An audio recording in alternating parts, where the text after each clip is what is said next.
Calaroga Shark Media.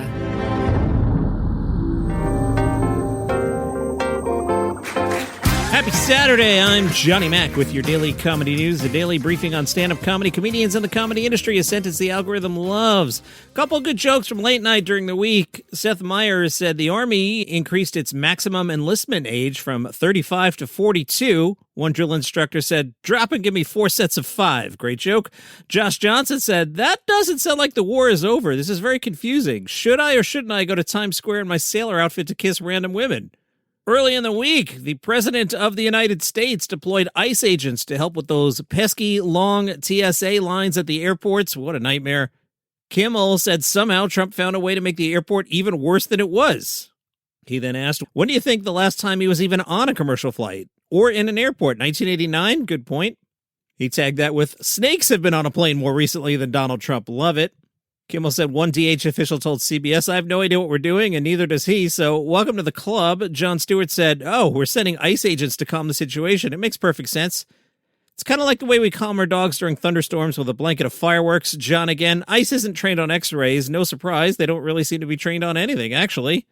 Did you watch Yankees opening day on Netflix there? People did. People did not enjoy Bert Kreischer at all. No surprise. I had predicted that. We told you last week on Comedy Stock Market to sell your Bert.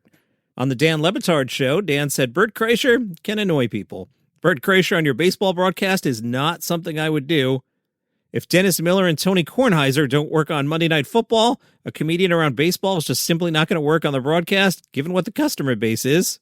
Awful Announcing wrote, Bert Kreischer was in a kayak in McCovey Cove because he's contractually obligated to appear on every live Netflix sporting event, and incredibly, he wasn't wearing a shirt. Brobile compiled some social media reactions. One person wrote, is Bert Kreischer the least funny, successful comic of all time? I would have to think about that. I'm going to say no. You know who I'm going to say, right? In case you don't, Adam Sandler, the great dramatic actor, not funny at all. Another person wrote, how much longer do we have to pretend Bert Kreischer's funny? A third, I'm always for fun, man, but honestly, I hate all this pregame intro tile stuff MLB started doing recently. I don't want Bert Kreischer yelling in my ear. Bro, please get on with the game. Another person wrote, imagine paying $50 million for MLB and then spending an entire half inning showing Bert Kreischer in a kayak. One more, nothing says MLB opening night like Bert Kreischer screaming at you. My Mets are 1-0.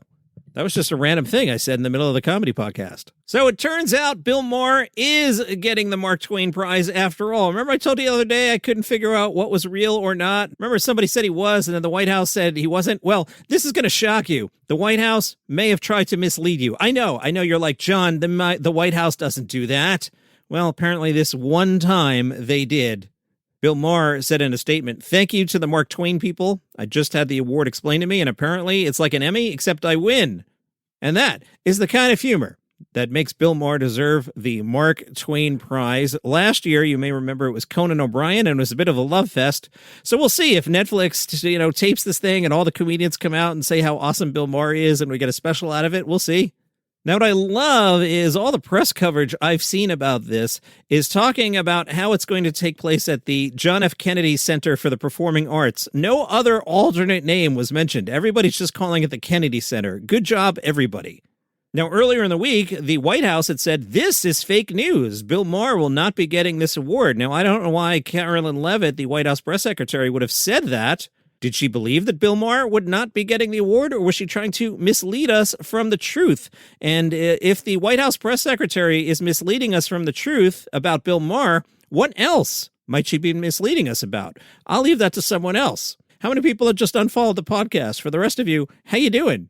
Well, the New York Times asked the administration about this, and an administration official said, this was false reporting at the time of the Atlantic's reporting, but the situation changed after further conversations took place between the Kennedy Center and event organizers over the past week. So here's what I think happened.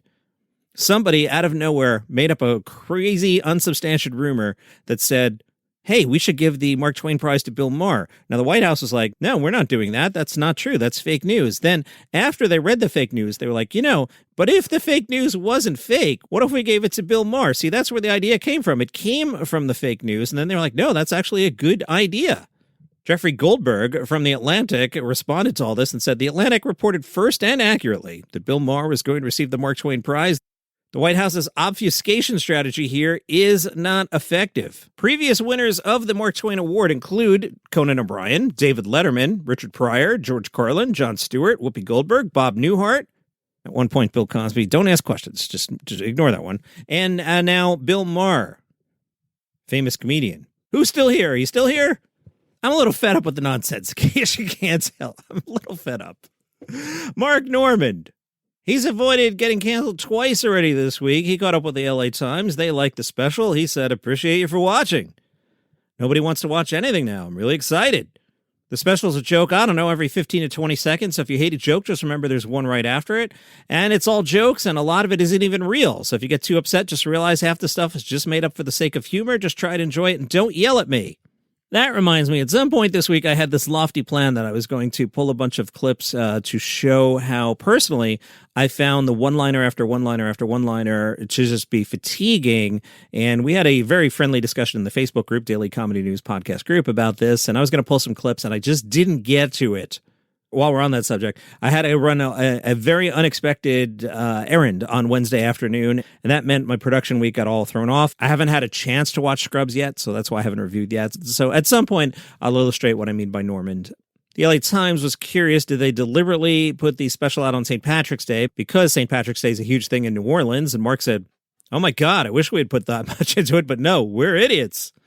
That was just the date they gave me, and I'm too scared to push back because everybody wants to be on Netflix. I actually recorded my last special on St. Patty's Day in Chicago, and that was a huge mistake. It's like this weird curse now. Mark went on to say, but New Orleans throws down for Cinco de Mayo, Mother's Day, Ramadan. I mean, we'll get drunk for any reason. Speaking of getting drunk, Nate Bargatze said he learned an important lesson from Rob Lowe when Rob Lowe was on the Howard Stern show years ago. As Nate tells it, Rob told Howard, you think alcoholism is like you're waking up drinking shots of vodka. I liked when Rob Lowe said it wasn't just this extreme thing where you're like, I'm drinking 24 hours a day. Nate said, I never drink at home. When I was home, I'd never crack a beer open and have a beer or something. Never in a million. But it's like when I was out with friends, I didn't know how to stop. You just get going, and then it was like it had its own momentum. I heard Rob Lowe say it was like this addiction thing to it. You think it's just driving off a cliff in a car, but it's like there's so many levels of it, and you think there's a person worse than you. And so that's what makes you think you don't have something, you don't have a problem. I knew if I wanted to get where I wanted to get, alcohol was in the way. He says, these days, food is the one I have now, and that's the one I'm working on. That's been the hardest for me to get going. Like the eating, I like fast food. I like all this stuff, and you get stressed, and then you end up going to it. It's tough. From the Louisville Courier, they report that Kevin James was spotted at the Kroger. It is unclear why Kevin James was at the Kroger in Shepherdsville. Corporate Affairs Manager Jessica Sharp tells the Louisville Courier that Kevin James stopped by the Kroger on the 100 block of Adam Shepherd Parkway, you know the one, and he was with another comedian. Now, the Louisville Courier did not share who the other comedian was with Kevin James at the Kroger. Who do you think it was? I don't know either. We are told Kevin James purchased rotisserie chickens and took photos with fans. A guy named Ricky happened to be there. Ricky said Kevin James is a very nice dude. I mentioned earlier, I didn't get to watch Scrubs yet, so no Scrubs recap yet. Sorry, doing the best I can. But I got to watch Scrubs to review it. I will try and get that in ASAP. However, PaleyFest LA has announced that on Saturday, April 11th, the Scrubs cast will be there. Attending are Judy Reyes, Carla, John C. McGinley, Dr. Cox, Neil Flynn as the janitor. Interesting, as he doesn't appear in Season 1 or Season 10 or whatever we're calling the reboot. And Krista Miller, who plays Jordan. They will be there at PaleyFest LA, moderated by Vanessa Bayer. Interesting. Oh, I wanted to tell you, my car was almost stolen this morning. Now, it wasn't that scary. So, as you know, I go to the National Donuts chain every morning, and I get a large iced coffee with caramel and milk. Here's the remnants right here. And as I'm going in, there's this nice older gentleman, and we pass on the door, and he offers to hold the door for me. And I'm like, no, I got it. Come on out. And he comes out, and we, say good morning and all that. And I go in, I get my coffee, and I come out. And I walk back to my car, which I hadn't locked. That's on me.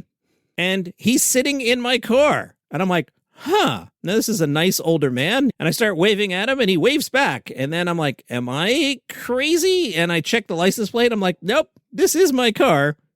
So I had to knock on the window and be like, sir, this is my car. He apologized and then realized his similar car, which was a similar color but not the same make at all, was elsewhere in the parking lot, so he got out and I got in the car, which was not stolen. But I was thinking, if he had tried to start it with the push button when my key fob was, halfway between the National Donut chain and the car, he could have stolen my car.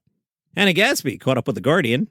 In Hannah's free stand-up special, Woof, Hannah is a sock puppet. The Guardian was curious why. Hannah said, I got sick of being seen. Well, okay, there's a lot of different reasons. I'm a little bit of seeing myself reflected, and there's a lot of stand-up now, and it all looks the same. People don't watch stand-up comedy anymore. It's usually the second or third screen. I understand second screen. Third screen? All right, so you have Hannah's on the TV. You got your phone out. You're scrolling. What would the third screen be doing? I know I'm old, but am I that old? Are you guys doing third screens now? Anna says, it's going on in the background. So that's why I did an album. If you're not going to watch it, why bother filming the whole thing? Kind of my opinion on video podcasting. Here, I'll tell you what I'm wearing right now. A baseball hat, a fleece, and gray sweatpants. And I haven't shaved yet. You don't want to see this. Why would you want to look at that? It's a guy in a basement reading comedy headlines about Hannah Gadsby's sock puppet. Nobody needs to see this. Hannah says, and the sock puppet, I wanted something homemade because we're entering the era of AI slop, but I feel queasy when I watch that. What the internet has taught me is we'll watch anything, and it doesn't have to be high quality. Oh, wait, maybe a 56-year-old guy who hasn't shaved wearing a baseball hat and a fleece and gray sweatpants. Maybe you guys would be like, hey, I'd watch that. I don't know. Hannah said, so I thought, how about if I make something that anyone can make, sort of like Play School? I got into the useful box, so to speak, and cobbled together a fairly average sock puppet. That's my hand. That's my sock. The conversation turned to the subject of spoilers, Hannah said. When people get angry at spoilers, I don't understand them. I think I get more out of the story the second time anyway. The first time I'm just tense. When everything's going nicely, there's a group of writers going, how can we ruin this? Because we have to watch people's worlds crumbling all the time. One of my favorite films is Get Out. Have you seen Get Out? I haven't, but I think it's a great film. I've read all about it. I've read other people's think pieces about it. I've seen a few clips, and I'm like, this is an amazing film. I have no desire to watch it. Can't do it. Uh-oh. I hadn't read ahead here. Hannah is going to get canceled here. Apparently, Hannah says in Woof that Hannah does not understand Taylor Swift. Whoa. Are you crazy? Do you know what happened to Joe Coy that one time? He hosted the Golden Globes. He told a horrible, mean joke and apparently has an $11 million house and can sell out SoFi Stadium. Taylor Swift wrecked his career. You don't want to mess with Taylor Swift. Next thing you know, you're at the Riyadh Comedy Festival. I'm punchy today. I'm having fun. Hannah said, yeah, I'm unable to get swept away. I look at fandom in general, and it seems I'm unable to really participate in it. I don't think I'm able to form parasocial relationships. If I haven't met someone, I fail to form an attachment, although sometimes I look at a rock and I feel sad. But sometimes they just look sad. Which brings us to the Melbourne International Comedy Festival, which we do in the second half of these podcasts this time of year. Hannah's show is called The Evening Muse, where Hannah acts as a late-night host. Hannah was asked who they found was the best late-night host. The answer, Star Trek ruiner Stephen Colbert. Hannah says, although I did Conan's podcast, and he's also extraordinary, and I'll add, has never ruined Star Trek. The premise of my Tonight Show is that I'm profoundly ill-equipped to host a Tonight Show. I've got a suit and an ego, but I can't talk and listen at the same time very well, which is a really key skill set for interviewing. I'm going to have guests on from the festival and ask them questions from the 1981 Genius edition of Trivial Pursuit. Hannah adds, archaic trivia really soothes me. Now we have access to the internet, and we feel like we have all the information in the world, and I grew up at a time where we didn't have any information. My brain was trained on a scarcity of information. You could choose any country to write a project on in high school, and I chose East and West Germany in 1994. That's how up-to-date our library was. When the internet first came in, I loved it. But now I feel like I'm being waterboarded by information, so I've regressed. And I'm going to wrap there, because I got to record Sunday, Monday, and Comedy Survivor. This was fun. See you tomorrow.